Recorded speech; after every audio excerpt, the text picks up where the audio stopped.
What's going on, guys? Just chess, no less. Back with another video. Let's check this out here. I am starting out with a D4 pawn, queen, pawn. They respond with their queen, pawn. Here I go, bringing out my typical F4 bishop. Wow, they're mirroring. Okay. Let me bring out my knight, right? I'm just going to threaten my b5 and then ultimately the c7, right? And he brings out his knight as I probably did the same thing, but there I go. And there's only one move here that you can probably defend, which is bringing your knight out to the edge of the board, which he does right there. And it says it is a great move because it was a great move because it stopped my attack on the queen and getting that free pawn on c7. So I naturally retreat at this point in time, which actually I didn't retreat.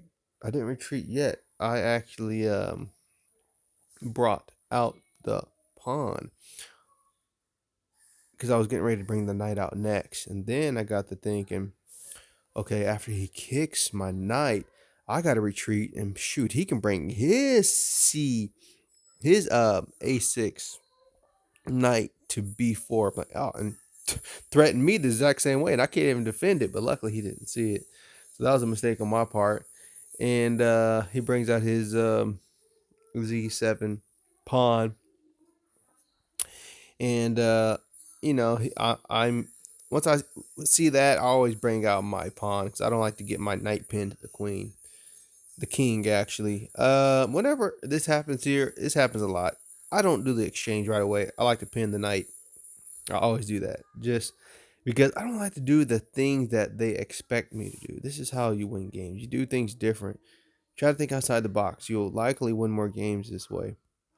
Okay, and of course he doesn't want to be pinned, so he brings his bishop there so he can free up his knight. I like to threaten the bishop there. I like to keep the moving. I always like to do the threats because I can kind of control the game. He's threatening my rook, and I kick it.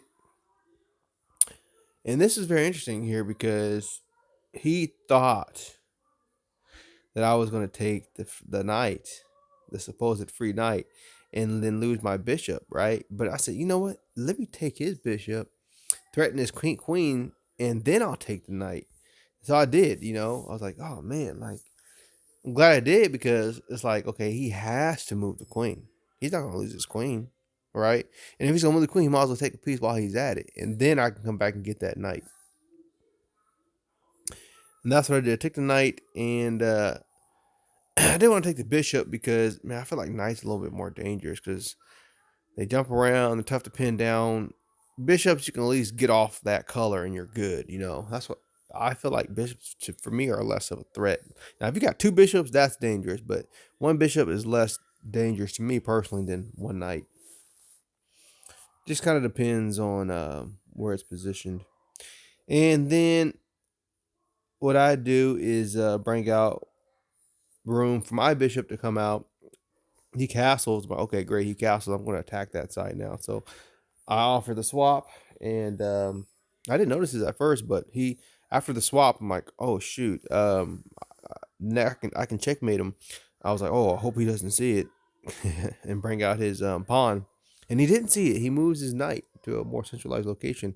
I'm like, oh yes, I can checkmate, and I immediately did it because he sat at this move for a while, and sure enough, checkmate, and that was a fun game.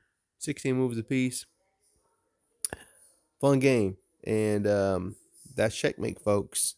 There you have it. Yet another game by Just Chess, no less.